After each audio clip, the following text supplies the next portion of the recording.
Amados irmãos e amigos, a graça e a paz do nosso Senhor e Salvador Jesus Cristo.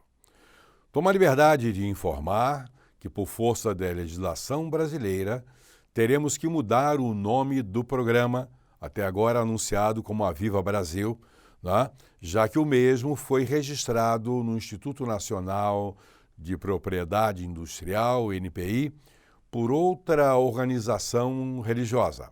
Por isso, mudamos o nome para Ágatos Brasil, conforme já exposto no monitor ao lado. É um nome bonito, é também um nome significativo. Ele importa e significa o seguinte: para o bem do Brasil, ou para um Brasil vitorioso, para o bem das igrejas evangélicas do Brasil. Nada muda nos objetivos. Nossa meta continua sendo a busca do avivamento para todas as igrejas evangélicas, de todas as denominações. Não fazemos restrição alguma. Os programas já gravados continuarão sendo exibidos com o nome e marca anteriores, avivabr.com.br, Aviva Brasil, etc. Progressivamente, eles serão substituídos. E nossa esperança é que Deus faça acontecer o avivamento em todas as igrejas. Aquela que tem a Bíblia como única regra de fé e prática. Aquelas que vivem e pregam o evangelho genuíno, que é o poder de Deus para a salvação de todos aqueles que creem. Portanto, divulguem, tanto de maneira individual quanto coletiva, com os parentes, com os vizinhos, com os amigos, isto é, também divulgue junto às igrejas, conselhos de ministros, ministérios, convenções, associações, enfim. Não só isso, carecemos também das orações de todos. Vamos agora à mensagem que o Senhor nosso Deus e Pai eterno tem para a nossa edificação. O pregador sou eu mesmo, pastor Heitor Antônio da Silva. Este que está sempre brigando, sempre pesado, mas é a única mensagem, o único programa que transmite mensagens doutrinárias na TV brasileira. Olá, queridos irmãos em Cristo Jesus e amigos. É um privilégio ter todos vocês neste programa, nos acompanhando pela Rede Brasil de televisão. E eu, pastor Heitor, tenho a mensagem para os nossos corações todos, para o meu também, porque se a mensagem não servir para mim, não serve para mais ninguém. Pregador de verdade é assim, a mensagem tem que servir para ele, para poder servir para os outros. O sermão deste programa, vamos corrigir, tá? O sermão deste programa é intitulado Equívocos dos Tempos Modernos. Repito, Equívocos dos Tempos Modernos. Baseado em 2 Tessalonicenses, capítulo 3, versículo 6, onde encontramos a seguinte escritura: Nós vos ordenamos, irmãos, em nome do Senhor Jesus Cristo, que vos aparteis de todo irmão que ande desordenadamente e não segundo a tradição que de nós recebeste. Orientação paulina. Que vos aparteis de todo irmão que ande desordenadamente e não segundo a tradição que de nós recebestes. Queridos irmãos em Cristo, há uma ideia de que devemos permanecer juntos dos desordenados, daqueles crentes que estão em descaminhos, daqueles crentes que vêm maculando o evangelho com suas vidas, daqueles que vivem desgarrados ou em pecado, com o fim de trazê-los para o caminho, para buscá-los, para com o amor podermos reintegrá-los ao caminho. Mas essa não é a orientação paulina. Pelo contrário, deles devemos nos afastar. Por quê? Seria essa uma orientação descabida? Porque temos que nos afastar daqueles crentes que vivem de maneira errática. É claro que há muitas razões pelas quais devemos nos afastar. Mas vamos pensar em uma situação bem conhecida. Todos conhecem. Uma laranja podre dentro de uma caixa ou dentro de um saco. O que acontece com as demais? Os irmãos acham que numa caixa com 100 laranjas, 99 boas, sadias, e uma podre, os irmãos acham que aquelas 99 boas vão curar aquela laranja que está podre? Não, não vão. As laranjas boas não terão influência sobre a laranja que está podre. Pelo contrário, dentro de pouco tempo, todas estarão podres também. Não adianta. A presença do iníquo na igreja, ele acaba contaminando a muitos, quando não contamina a todos. Ele gera influências negativas sobre muita gente, sobre os irmãos, sobre a igreja como um todo.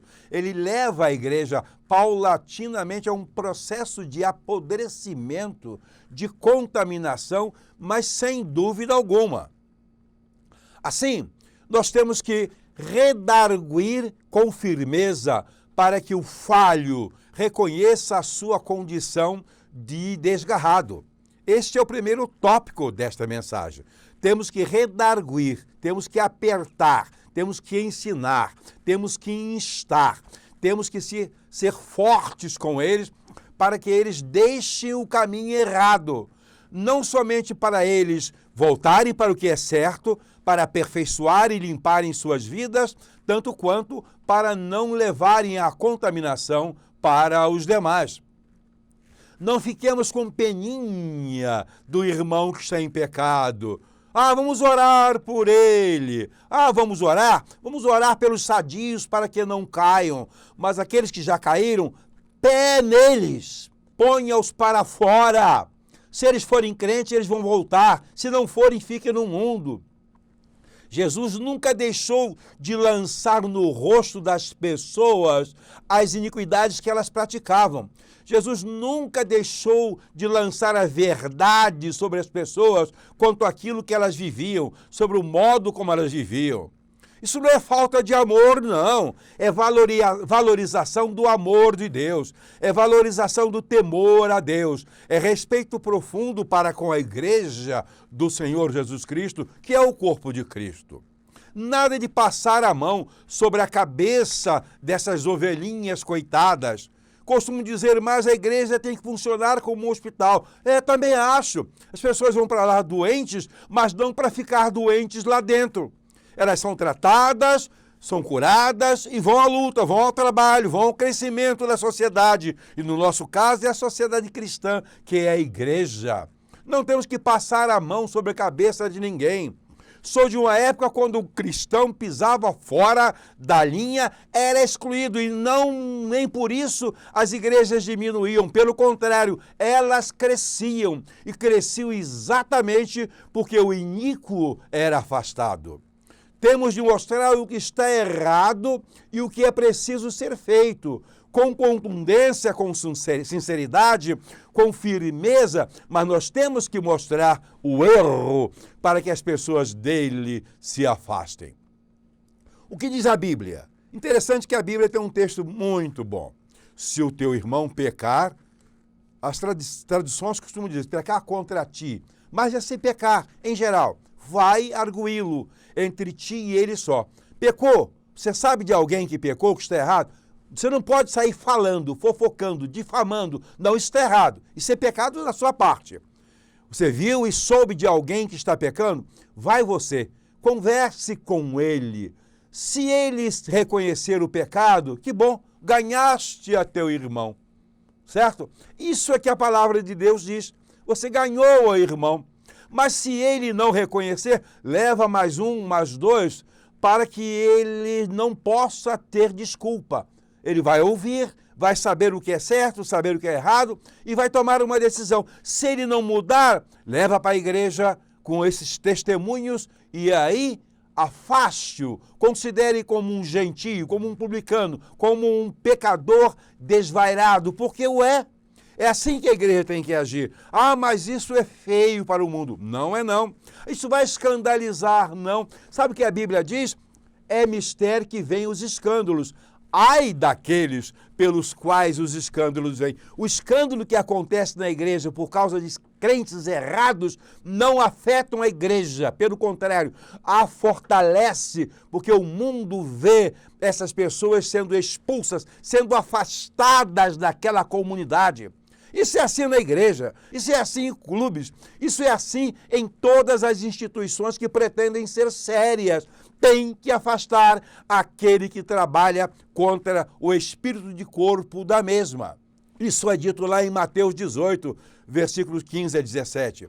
Não dê outros passos. Não existe outro caminho para a liderança cristã tratar a membresia a não ser dessa maneira. Exigir que os crentes vivam firmes no evangelho de maneira correta, de maneira conduta. Ah, mas se ele pecar, tem o caminho do arrependimento, da busca do perdão. A Bíblia diz que se dissermos que não temos pecado, enganamos a nós mesmos, achamos e taxamos Deus de mentiroso. Não, se pecarmos, temos um advogado à direita do Pai, que é Jesus Cristo. Arrependamo-nos e continuemos no caminho. Isso é o correto. A Bíblia postula assim. Há um segundo tópico por considerar, que é o seguinte: há um ditado antigo que diz: quem anda com porco acaba comendo farelo.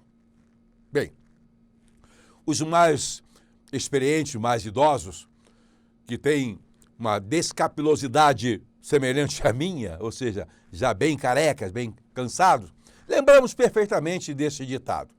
Isso aí é sabedoria popular, não é Bíblia. Isso aí não é exegese, não é teologia, não é filosofia culta, impoluta, nada disso. Sabedoria popular, mas tem seu valor. Mesmo quando jovem, nunca andei com colegas suspeitos. Eu os evitava. Eu tinha, tanto em colégio quanto em instituição que trabalhava. Eu sabia que não parece com eles, eu não andava. O que vão pensar de nós se estivermos com alguém reconhecidamente fora dos eixos, reconhecidamente fora do caminho da verdade? Se tivermos na nossa igreja um membro assim ou assado, é bonito você andar com ele? É bonito você ter amizade com ele? Levá-lo para a sua casa? Afaste-se. É mais fácil o irmão ou a irmã se contaminar com o meio do que influenciar o mesmo. Muito mais fácil nós nos contaminarmos do que influenciarmos. O meio, a sociedade, nós devemos influenciar com a vida de retidão que levamos e com as nossas atitudes corretas. Isso é a nossa influência. Há um terceiro ponto por considerar, que é exatamente um chamado ao cuidado. Quando for ajudar alguém, segure você, meu amigo, minha amiga, minha irmã, meu irmão, na mão dessa pessoa que você vai ajudar. Não deixe que essa pessoa segure na sua mão, para que ela não lhe puxe para o buraco. Essa é uma filosofia de vida minha. Sempre procurei ajudar as pessoas, mas elas segurarem em mim, não. Eu que as segurava e as seguro. Claro que isso não é um conceito literal e absoluto, não é uma orientação perfeita, mas tem lá seu valor também. Isso é figurativo. Mas vamos lá. Se alguém estiver à beira de um buraco caindo, ou mesmo tentando pular de uma ponte para se matar, e você tentar ajudá-lo, o segurar, o que você vai fazer? Você vai segurar nele ou vai deixar que ele segure em você? É melhor que você segure. Segure na mão dele. Porque se ele segurar em você, pode ser que ele lhe puxe para o buraco. Pode ser que ele que quer se matar leve você também para aquela ponte e ali morram os dois. Não. Ajude, mas não se comprometa. Ajude, mas não haja vinculação profunda a ponto de lhe envolver na situação dessa pessoa. Os pastores sofrem muito com isso, porque muita gente padecendo problemas familiares, drogas e tudo mais, e eles têm que ajudar, eles estão ali para isso, para servir a Deus, para aconselhar. Mas cuidado, não se aproxime tanto, não se envolva tanto, para você também não se contaminar, quer você seja um pastor, um diácono, um presbítero, um irmão ou irmã. Não deixe ele grudar em você. Ajude, mas mantenha uma certa distância. Isso se aplica a tudo na vida. Sintetizando, ajude sim, mas não se comprometa. Não corra risco por causa dos outros. Os problemas dos outros são os problemas dele. Não leve sobre os seus ombros os problemas de alguém. A Bíblia manda que nós nos ajudemos uns aos outros. Mas se eu estiver ajudando alguém, se alguém não estiver cooperando comigo, eu não tenho que fazer. Eu tenho que ajudar ao próximo, mas tem que ser por ele ajudado também. Tem que existir, pelo menos da parte dele, cooperação para essa intenção benfazeja. Um outro ponto a considerar é que andar com o inimigo pode despertar a iniquidade em você. Isso pode ser esquisito, mas eu lembro de um pastor que gostava muito de fazer trabalho evangelístico em comunidades bem suspeitas no Rio de Janeiro. Ele estava sempre visitando aquela região, aquele local, para evangelizar aquelas pessoas que estavam ali. Muito nobre, muito bonito, beleza, mas sozinho. O que aconteceu é que ele acabou escorregando na mesma lama da qual ele estava querendo tirar as pessoas. Porque ele estava convivendo demais muito próximo. E a iniquidade tende a entrar em nós pelos nossos poros. Sabe por quê? Porque existe em todos nós uma atração carnal. Existe em todas as pessoas o pecado dentro, que é o pecado na carne. E ele pode simpatizar com o pecado do outro. Aquilo que estamos fazendo para o bem, para a salvação, para a comunhão, pode nos levar, sim, a acabarmos nos envolvendo com aquelas mesmas, olha a palavra desagradável, porcarias que nós queremos ensinar essas pessoas a evitarem. É comum ouvir-se por aí, eu me garanto, eu confio no meu taco. Já ouvi até de pastores isso. Eu confio, eu tenho segurança. Pois bem, meu querido irmão, minha querida irmã, ninguém se garante. Cuidado, ninguém se garante. Somos novas criaturas, fomos gerados de novo pelo sangue de Cristo na cruz do Calvário. Somos objetos do amor de Deus. Ótimo, isso tudo é muito bom, isso tudo é verdade, mas cuidado, nós somos novas criaturas habitando um corpo de uma velha criatura. Somos salvos sim, mas o corpo nosso é aquele mesmo corpo que existia em nós quando éramos perdidos. O que existe de novo é o espírito regenerado. E esse espírito é forte e pode vencer a carne, mas não bobeie, porque a carne pode dar uma rasteira no irmão ou na irmã. Não bobeie, porque a carne pode jogar na sua frente uma casca de banana e o irmão escorregar e cair. Não vale a pena nenhum escorrego, não vale a pena nenhuma queda. Por mais que estejamos num mundo de iniquidade, não vale. Bom é permanecermos firmes no Senhor, permanecermos na sua palavra, antenados nos céus, fundamentado na igreja, com o coração plantado na Bíblia, tendo dela o alimento contínuo e constante. Isso é que é bom. Não existe nada melhor do que permanecer firmes. Já se diz por aí, temos ouvido, é melhor prevenir do que remediar. É mesmo. É melhor prevenir do que remediar. Eu tenho uma pessoa naquela rua, naquela avenida ali que eu preciso ir lá ouvir, ajudar, dar uma palavra de conforto. É por isso mesmo que você quer ir e falar com aquela pessoa, quer tocar a campainha e entrar para conversar. É por causa do amor a Cristo Jesus, pelo profundo amor por aquela alma perdida que você quer ir mesmo? Ou você não quer ir lá para ter um contato um tanto quanto próximo? Alguém que lhe ofereça possibilidade de prazer? Queridos irmãos, amar ao próximo não quer dizer que eu tenha de me confundir com esse próximo.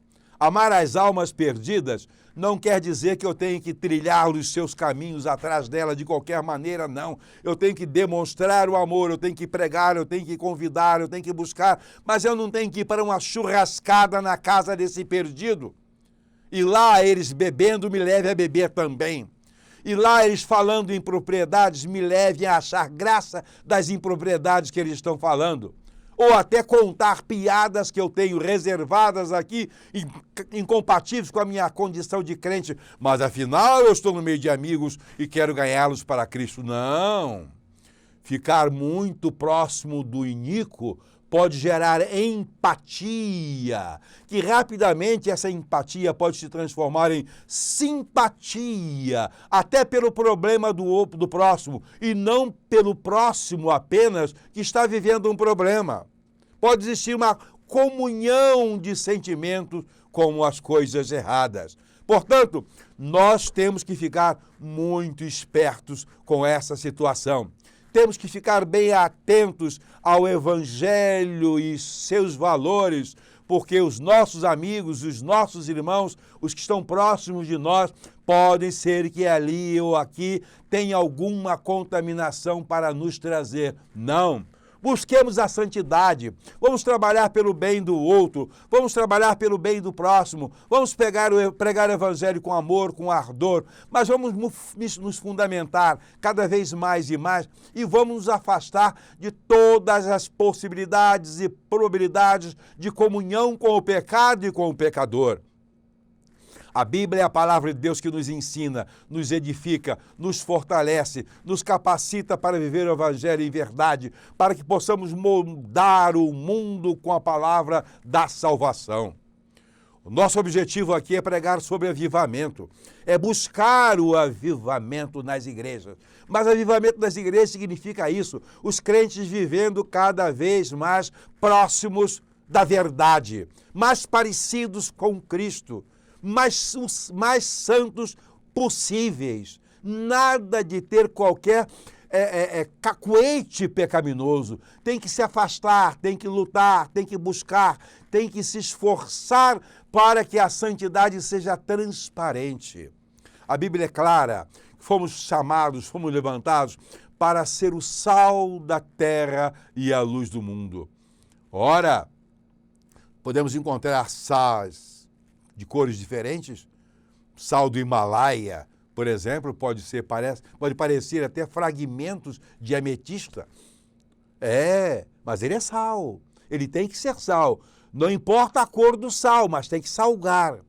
Não importa a cor da lâmpada, mas tem que clarear. Portanto, crentes em Cristo, seja pentecostal, batista, presbiteriano, congregacional, casa de oração, não importa, você pode ter a sua cor, ter o seu jeito, mas tem que viver o Evangelho e pregá-lo tal qual a Bíblia encaminha ao seu coração. Portanto, fique esperto, mantenha-se firme, ame ao próximo, mas não se contamine com ele, nem por causa dele. E que Deus a todos abençoe. Amém. Mais uma vez, Deus falou aos nossos corações. E agora vamos àquela reflexão bíblica com que Deus nos tem brindado através do Dr. Paulo Mendes Glória.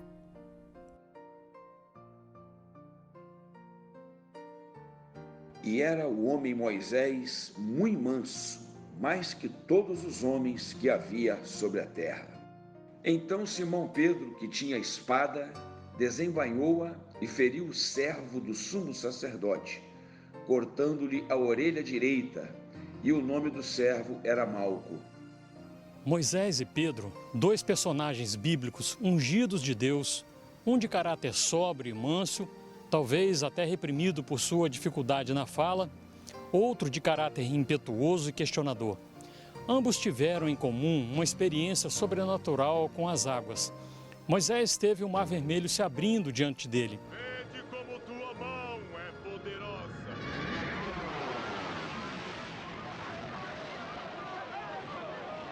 Pedro andou sobre as águas no Mar da Galileia. Não tenham medo, eu estou aqui. Se é o Senhor, manda-me ir até ti sobre as águas. Então venha!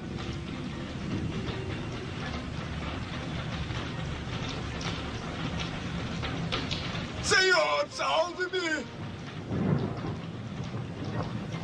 Filho, por que duvidastes? Vemos que a experiência de cada um foi em função do seu caráter. Moisés atravessou o Mar Vermelho sem problemas. Pedro quase se afogou no Mar da Galileia. Moisés, um homem equilibrado e tratado, passou pelas águas porque estava com os olhos voltados para Canaã. Firmes na promessa, Pedro não conseguiu andar sobre as águas porque, ao invés de ter os olhos voltados para Jesus, olhava para as dificuldades do vento e das ondas, a sua condição de pecador. As águas na Bíblia têm um significado de povos e pessoas. E nesse contexto podemos relacionar um novo lençol para Pedro. Moisés não questionou diante das águas, simplesmente obedeceu, nem pediu um sinal como confirmação. Deus também coloca diante de nós pessoas como águas, que devemos aprender a passar por simples obediência. Se precisamos de tratamento de nosso caráter, se precisamos ter mais mansidão, Deus coloca diante de nós pessoas que representam grandes ondas, que nos impedem de prosseguir conforme nossos pensamentos. É preciso entender que são ondas guiadas pelo vento do Espírito, para nos capacitar a enfrentar as tempestades. Se contamos com um espírito brando e manso, simplesmente as águas se abrem diante de nós. As águas do Mar Vermelho se abriram, confirmando a promessa de Deus que os povos se renderiam e abririam alas diante do seu povo. A mansidão, ela é contagiante, pois Josué não herdou somente a incumbência de guiar o povo até Canaã, mas herdou o caráter de Moisés. Pois assim como o mar se abriu para Moisés, o rio Jordão se abriu para Josué. E eu creio que se as águas não se abrissem, o povo de Deus passaria por sobre elas. Tanto Moisés quanto Pedro tiveram a incumbência de serem condutores do povo de Deus. Eles tiveram a tarefa de lidar com povos e nações que tiveram a missão de guiar nas águas e cada um cumpriu o seu papel conforme o seu caráter. Pedro, um homem impetuoso, foi incumbido de apacentar as ovelhas de Cristo. Moisés, o homem brando, não pôde pisar em Canaã. A quem é dado, muito é cobrado. Tanto a lei de Moisés quanto a graça do Espírito Santo em Pedro estão em nós. Pois se Cristo não veio para negar a lei, por que nós o faríamos? Somos sucessores de Moisés e de Pedro. Também temos a incumbência de lidar com as águas, lidar com o povo, lidar com a igreja. De que forma você vai lidar com as águas? Que caráter você vai escolher para herdar? Você tem um direito de escolha, se o mar vai abrir diante de você ou se você vai andar por sobre as águas.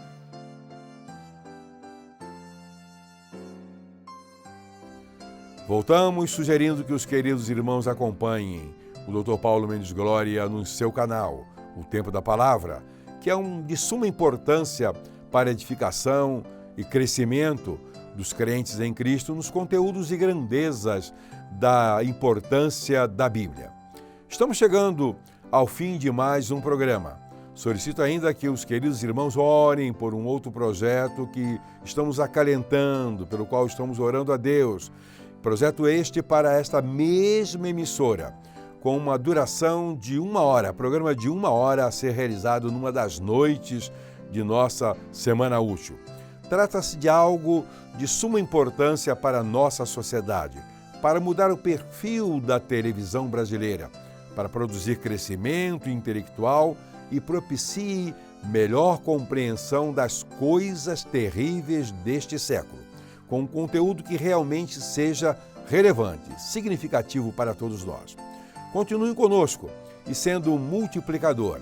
Mande a programação da sua igreja, convenção, ministério, para que o divulguemos, mas mandem, por favor, com antecedência, não em cima da hora. Organize congressos de avivamento em denominacionais, nos convidem, nós iremos. Mais uma vez, acentuo, ouso, se mexa, povo de Deus. Pois bem, o nosso site agora é programaagatos.com. Mas isso não altera muita coisa, pois quando acessarem o site antigo, o sistema automaticamente direciona para o atual. Esperamos o irmão e amigo no próximo sábado, neste mesmo horário, e que Deus a todos abençoe, enche os corações dos queridos irmãos e amigos, abençoe suas igrejas e famílias, e que Deus a todos enriqueça. A graça e a paz e até lá. Amém.